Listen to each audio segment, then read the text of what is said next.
Supercrack Estrella presenta. Nos está mirando a través del tiempo y estamos siendo pintados en su lienzo. El enigma de las meninas. El misterio de Diego Velázquez. ¿Es cierto que la realidad no existe hasta que es observada? Además de ser una de las obras más importantes de la historia de España, el cuadro de las Meninas, pintado por Diego Velázquez en 1656, está lleno de elementos clave. Uno de los temas más importantes de esta obra es la reivindicación del artista en sí.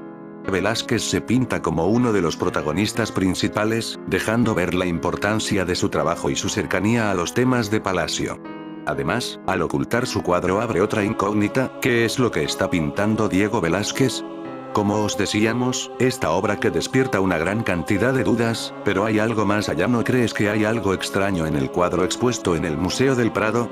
Si observamos con atención esta obra, hay algo que nos llama claramente la atención, y es que todos los personajes se encuentran mirando hacia el exterior del cuadro, hacia el espectador. En este cuadro parece que algo fuera del cuadro ha llamado la atención de sus protagonistas y que estos han levantado la cabeza para no perdérselo. Otra teoría válida que despierta todavía más curiosidad es la de que los retratados estén mirando directamente al espectador del cuadro, o sea, nosotros, los humanos del futuro. Esto rompería con las dimensiones de la obra, demostrando, una vez más, la genialidad del artista. Velázquez logró con las Meninas eliminar la barrera que separaba obra y espectador. La teoría cuántica sostiene que el observador de un hecho influye en la manera en que ese hecho es percibido. Es como decir que una misma pelota de tenis, para alguien puede ser una esfera pero para otro un cubo. Pie de foto: los investigadores utilizaron fotones para enviar información entre varios observadores. El observado que es observado al mismo tiempo. Quien mira el cuadro, ¿lo miramos nosotros desde nuestro futuro, o nos mira el cuadro desde su pasado? Nada parece ser real hasta que no es observado, nos dice la teoría cuántica, por lo que este cuadro siempre será eterno en el tiempo, al ser él, nuestro observador, en un viaje en el tiempo. Los personajes del cuadro alzan sus cabezas para mirarnos fuera del cuadro, parece que nos quieren decir algo desde el más allá. En realidad somos nosotros los que estamos fuera del cuadro, los que estamos siendo observados por el cuadro. Ellos nos miran desde su tiempo, y son siempre eternos porque nos miran. Y al mirarnos el cuadro se vuelve real. De esta manera podemos entrar dentro de cuadro y viajar en el tiempo. Por ejemplo, si dos personas observan una pelota de tenis, ambos aceptarán que es una esfera. O si lanzan una piedra, no podrán negar que volará por los aires y luego caerá al suelo. Esos son hechos y conforman lo que llamamos realidad. Son cosas que seguirán siendo ciertas, sin importar quién las observe, o incluso si nadie las observa. El asunto, sin embargo, se complica cuando nos trasladamos a escalas nanométricas en las que, según la física cuántica, las reglas que rigen nuestro mundo parecen no aplicarse de la misma manera. A ese nivel, suceden cosas extrañas que hasta ahora solo se han formulado de manera teórica, pero un grupo de investigadores afirma que, por primera vez, lograron demostrar en un experimento que a nivel cuántico no existen los hechos objetivos y que la realidad depende de quien la mire. Para comprobarlo, físicos de la Universidad de Riot en Escocia, idearon un experimento que involucró 4 observadores: Alice, Annie, Bob y Brian. Estos personajes no son personas, en realidad son 4 sofisticadas máquinas en un laboratorio. La prueba consistió en que Alice y Bob recibían un mensaje, que en este caso fue un fotón, que es una partícula cuántica de la cual está compuesta la luz. Luego, Alice y Bob enviaban ese fotón a Annie y Brian, es decir, le transmitieron el mensaje. Y aquí va lo sorprendente. A pesar de que Alice y Bob le enviaron la misma información a Annie y Brian, estos dos últimos tuvieron la posibilidad de interpretarlo de una manera diferente. El proceso es bastante complejo, pero es como si se formara un teléfono roto en el que un mismo mensaje se transforma a medida que pasa de una persona a otra. Este resultado está relacionado con un concepto de la mecánica cuántica, que dice que las partículas pueden entrelazarse y cambiar dependiendo quién las mire. ¿Eso quiere decir que los hechos no existen? Los hechos existen, pero pueden que sean subjetivos. En la ciencia es muy importante que haya hechos en los que todos podamos estar de acuerdo, eso es lo que permite el desarrollo de la ciencia. Cualquier cosa que entendamos como un hecho científico, es algo en lo que todos podemos estar de acuerdo. Ahora, resulta que en la teoría cuántica puede que ese no sea el caso, es decir, distintos observadores pueden tener acceso a distintos hechos que pueden coexistir entre ellos. En la vida diaria eso difícilmente nos afectará, pero significa que tendremos que reescribir o cambiar nuestra comprensión de lo que realmente significa la mecánica cuántica a nivel fundamental. La física cuántica plantea que la realidad, tal y como la percibimos, no es más que una construcción de nuestra propia mente. Hasta no hace mucho, la noción de que la conciencia pueda surgir a partir de la confluencia de componentes de la realidad física ha estado asociada más con la magia medieval que con la ciencia sobria.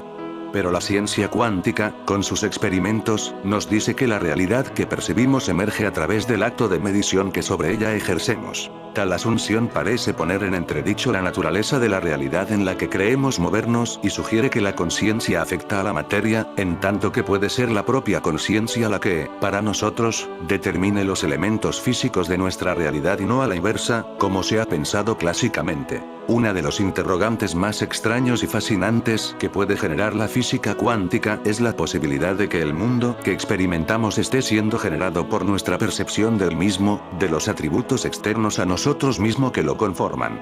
Dicho con otras palabras, es posible que la realidad no exista si no está siendo observada. El tiempo se puede revertir en el mundo cuántico. La flecha del tiempo del mundo cuántico se puede rebobinar como una película. Un algoritmo de inversión del tiempo universal permite volver al pasado y observarlo tal como estaba antes de que evolucionara hacia el futuro. Científicos de Estados Unidos y Rusia aseguran que es posible viajar en el tiempo en el mundo cuántico. Consideran matemáticamente demostrado que se puede rebobinar la flecha del tiempo como si fuera una película, volver al pasado y encontrarlo tal como estaba antes de que evolucionara hacia el futuro. Ya sabemos que el mundo cuántico es un universo sorprendente en el que las leyes físicas conocidas no regulan su funcionamiento. El tiempo no escapa a esta anomalía física. Hemos descubierto que el tiempo cuántico está en una superposición de estados en la que pasado, presente y futuro se funden, y en la que los procesos de causa y efecto se invierten. El año pasado supimos incluso que científicos rusos habían conseguido simular la inversión del tiempo en un ordenador cuántico. Crearon un estado que evoluciona en sentido contrario a la flecha del tiempo. La nueva investigación constituye un enorme progreso, aunque todavía teórico, de estos desarrollos previos. Sus autores creen que es posible no solo simular, sino revertir, la dinámica cronológica de un sistema cuántico. Incluso han establecido los pasos para realizar un viaje en el tiempo, que en realidad consiste en crear una copia de un sistema cuántico que sigue las mismas leyes de la evolución, pero a la inversa. Retrocede en el tiempo, en vez de avanzar hacia el futuro. Logran invertir la dirección del tiempo en un sistema cuántico real. Un grupo de físicos ha implementado con éxito un novedoso protocolo de rebobinado cuántico que había sido planteado solo de manera teórica. Este protocolo permite devolver cualquier sistema cuántico desconocido al estado que tenía un tiempo antes. Sus aplicaciones prácticas todavía están por definir, pero la investigación supone un interesante paso en la computación cuántica. El escritor británico H. G. Wells se preguntaba en su obra La máquina del tiempo por qué, si el tiempo es realmente la cuarta dimensión del espacio, no nos podemos mover a través de él tal y como lo hacemos en las otras tres dimensiones del espacio. Sorprendentemente, a pesar de que esta novela es ciencia ficción, varias investigaciones recientes han demostrado que cada vez estamos más cerca de hacerlo realidad. Su propuesta experimental se ha basado en un sistema óptico complejo que involucra láseres ultra rápidos, fibras ópticas e interferómetros de espacio libre, entre otros elementos, para crear un interruptor cuántico. Este interruptor cuántico hace que el sistema evolucione temporalmente en una superposición o combinación de estados. Por un lado, la evolución que tendría libre, sin alteraciones y por otro, la evolución que seguiría al sufrir una perturbación. De este modo, la superposición de estas evoluciones temporales, de acuerdo a la teoría, puede usarse para rebobinar el sistema hacia atrás en el tiempo. Simular un viaje en el tiempo cuántico desmiente el efecto mariposa en el reino cuántico. El cuadro es en realidad como la historia El retrato de Dorian Gray. La historia es conocida por todo el mundo en mayor o menor medida. Dorian Gray, un joven extremadamente bello e inocente, consigue que su retrato se lleve consigo todas las arrugas de la edad, las imperfecciones del carácter y de las preocupaciones, manteniendo su cuerpo siempre igual de joven y bello. El retrato de Dorian Gray es una novela de misterio escrita por Oscar Wilde en 1890. Esta novela explora el tema de la inmortalidad y el precio que se paga por la inmortalidad. El precio de la inmortalidad es la pérdida de la humanidad. Esta novela nos enseña que debemos aprender a controlar nuestros deseos y no dejarnos llevar por la tentación. También nos enseña a aceptar nuestros errores y aprender de ellos. Finalmente, nos enseña a disfrutar de la vida y aprovechar al máximo cada momento. El mismo año que se pintó Las Meninas, se descubrió anillos que aparecen y desaparecen. Junto con su hermano Constantin, Christian Huygens pulió lentes para construir tanto microscopios como telescopios. Fue con un telescopio de unos 50 aumentos con el que se lanzó al estudio del enigmático Saturno. En 1656 anunció el descubrimiento de Titán, la primera luna que se identificó en Saturno. Hoy sabemos que este planeta cuenta con al menos 60 satélites. Tras el descubrimiento de Galileo de los 4 grandes satélites galileanos de Júpiter, Titán constituyó el segundo descubrimiento de un satélite en torno a un planeta diferente de la Tierra. Según el estudio del profesor e investigador de la Universidad Politécnica de Cataluña Miguel Usandizaga, es muy probable que las Meninas se pintaran con la ayuda de una gran cámara oscura. Y nos descubre a un autor adelantado a su época. En todos los estudios que hemos consultado, describen el salón del Alcázar en el que se pintó el cuadro. Y justo al lado estaba la habitación del príncipe Baltasar Carlos, el que pintó Velázquez a caballo y que moriría en 1646 con 17 años. En los tiempos de nuestro cuadro, era el estudio del pintor, al lado de la Torre Dorada. Los estudios dicen que ahí colocó Velázquez una gran cámara oscura, lejos de los curiosos que podían hablar de brujería, y con ella trazó con precisión las líneas de fuga, al igual que otros maestros de la pintura. ¿Y de dónde viene esta teoría? Simple y llanamente de la observación detenida de otro cuadro. Más que un viaje en el tiempo, nos permite ver una versión de la realidad en determinado tiempo. El viaje solo ocurre en tu mente, y si eso para ti constituye un viaje como tal, entonces está bien, no hay nada más que decir. Sin embargo, considero que un viaje verdadero implica que tú te muevas a otro lugar, no que te lo imagines. Hay otro factor a tomar en cuenta. La fotografía capta solo una parte de la realidad. La fotografía de la izquierda es una foto icónica de Dalí, sin embargo la misma fotografía, derecha, con otro encuadre nos cuenta una historia ligeramente diferente. Podría considerar que la fotografía es un viaje en el tiempo, si al menos permitiera que nuestra imaginación recree la realidad de un pasado. Pero si uno reflexiona, una fotografía solo no llega hasta un punto. La cámara es objetiva completamente, lo que capta es lo que hay, ni más ni menos. Pero la cámara, a pesar de su objetividad, tiene también sus límites en cuanto a lo que puede captar, y es por eso que obliga al humano a interpretar lo que se está viendo. Dos personas pueden ver la misma fotografía e interpretarla de formas diferentes, por tanto viajarían a realidades distintas. Y no solo nuestro ojo interpreta lo que ve, también está la variante de que una fotografía puede ser editada. Incluso para los puristas que no le hacen ningún tipo de retoque a una foto, tenemos que considerar que el software de una cámara hace su propia edición. Y en las cámaras antiguas, el proceso de revelado hecho de una manera podría captar algo que otro proceso no captaría. Famosa fotografía de ejército ruso tomando Berlín. En ediciones posteriores, se agregó más humo para incrementar el dramatismo y se ocultó un reloj extra que el soldado de abajo llevaba consigo, para evitar que los malpensados creyeran que hubo algún pillaje, sarcasmo. En conclusión, es una buena herramienta para conocer el pasado, pero no llega a tanto como para permitirnos viajar en todo el sentido de la palabra. A lo largo de la historia, importantes autores se han apartado de la temática habitual y han dejado a un lado lo romántico y lo histórico para representar temas misteriosos, en ocasiones incluso temas tabúes, como lo relacionado con Satanás, ejemplo en el Aquelarre de Goya, o lo referente a la sexualidad y el libertinaje, en El Jardín de las Delicias del Bosco. Estos autores presentan en sus obras una profundidad de significado mucho mayor que en los cuadros que retratan a familias reales o a jóvenes enamorados a la orilla del río.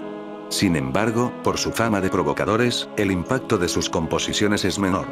Todos esperamos encontrar algo secreto en las pinturas de Goya, y todos nos acercamos a los cuadros del Bosco intentando encontrar los mensajes ocultos que nos quería transmitir el genio flamenco. De la misma manera, Dalí también es uno de estos autores de los que se sabe que esconde algo. Todos ellos son genios del arte, y sus obras merecen nuestra atención, aprecio y estudio. Aún así, lo que en esta ocasión vamos a repasar y analizar no son obras de pintores que se salieron de la ortodoxia en la temática, sino de aquellos que, ciñéndose al encargo que les realizaron, consiguieron esconder un mensaje secreto. Esto precisamente es lo que hace de Leonardo, Velázquez o Miguel Ángel auténticos genios, capaces de elaborar las obras que sus pagadores les demandaban y además de darle profundidad al contenido con suma maestría. Cuando el rey, el papa o el noble encargaban un cuadro al artista, normalmente la temática no era susceptible de mucho significado: señores en tronos, montados a caballo, ropas relucientes, familias numerosas, referencias religiosas, por lo que, a priori, no serían cuadros de mucha trascendencia, más allá de la calidad pictórica. Sin embargo, es precisamente en este tipo de obras donde, a lo largo de la historia del arte, más misterios encontramos. As Meninas, Diego Velázquez, 1656. Un ejemplo perfecto del tipo de obras que queremos destacar en esta ocasión. La familia de Felipe IV, conocido mundialmente como Las Meninas, es a primera vista una simple reproducción de un grupo de personas que posan para el pintor, con la única curiosidad de que el propio autor aparece retratado. Una anécdota que ha aparecido en varias obras, como en La familia de Carlos IV, de Goya. Si observamos rápidamente Las Meninas, nos sorprenderá un poco la atenta mirada de la joven infanta Margarita, que parece mirarnos. Quizás pensemos que Velázquez dedicó demasiada pintura para el espacio vacío que ocupa casi 2/3 del cuadro en la parte superior. Todo aire entre paredes altas. Entonces, si Las Meninas es simplemente el retrato casual de unas jóvenes acompañadas por una corte de personas, ¿por qué llevamos siglos estudiando esta pintura? ¿Por qué Picasso dijo que se encerraría en una habitación y no saldría hasta comprender el significado de este cuadro? ¿Por qué han dedicado ensayos cientos de expertos, entre los que se encuentran filósofos como Foucault? ¿Por qué se han escrito tantas teorías sobre Las Meninas? ¿Por qué hay tanto misterio alrededor de este retrato, que además es considerada una de las mejores obras de arte de la historia? ¿Cómo puede un retrato de unas niñas guardar tantos secretos? Además del manejo de las luces y las sombras que hace Velázquez, que efectivamente hace notar el espacio vacío que queda sobre los personajes y que ilumina la cara de la protagonista, lo interesante en Las Meninas es irónicamente la propia naturaleza y sentido del cuadro. Hay que bajar al nivel más básico para preguntarse: ¿de qué va el cuadro? ¿Qué es este cuadro? ¿Dónde está este cuadro? En realidad no son preguntas sin sentido. Haga el ejercicio. Pregúntese a sí mismo y trate de responderse: ¿qué ha pintado Velázquez? ¿Qué ha pintado? Es una pregunta que no tiene respuesta aún en el S21. Si nos adentramos en la realidad del cuadro, comprenderemos que lo que vemos no es verdaderamente lo que Velázquez pinta. Los protagonistas en Las Meninas no son las meninas, con sus vestidos y sus caras angelicales. Los verdaderos elementos centrales del cuadro de Velázquez son los reyes, Fernando IV y su esposa Mariana de Austria, que se encuentran fuera del cuadro. ¿Cómo podemos saberlo? Si uno se fija en la pared final de la habitación, verá un espejo. Allí se reflejan los cuerpos de los reyes, que están en el mismo lugar del observador del cuadro. Fuera de él, es la primera vez en la historia del arte que a un pintor se le ocurre reflejar a la familia real de esta forma tan paradójica, dejando a los propios reyes fuera del lienzo. En realidad hay muchas más lecturas sobre Las Meninas, a cada una más asombrosa y reveladora. Es lo bueno de enfrentarnos a un cuadro con mensaje. Nunca sabremos si lo estamos descifrando correctamente.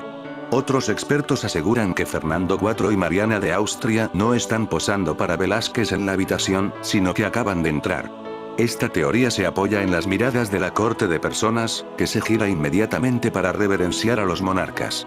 Por eso quizás le dan una patada al perro, para que se levante ante sus amos. Esto también explicaría el misterioso hombre del final de la habitación, que parece abrir la puerta para los reyes. Tanto la joven Margarita como una de las meninas están claramente mirando algo que acaba de pasar fuera del cuadro. ¿Acaban de entrar los reyes en el estudio de Velázquez? Si esto es así, de nuevo nos preguntamos: ¿entonces qué estaba pintando Velázquez en su lienzo? También se han escrito comentarios sobre la posición del propio Velázquez en el cuadro. ¿Estaba el autor intentando parecer más protagonista que la propia infanta Margarita? Al contrario que Goya en La familia de Carlos IV, que está escondido en una esquina del cuadro y apenas se nota su presencia, en Las Meninas Velázquez aparece casi de cuerpo entero, a la vista de todo el mundo y cobrando un protagonismo que en realidad no tenía. En esa escena, el pintor no era la personalidad más importante de la habitación. Debido a esto, algunos analistas ven en esta provocación un mensaje de Velázquez, que quiere dejar claro que la pintura es, más que un oficio del que se aprovechan los reyes, un verdadero arte. Reclamaba así el papel de los pintores y su importancia. En la disposición de los personajes se han querido ver guiños astronómicos de Velázquez.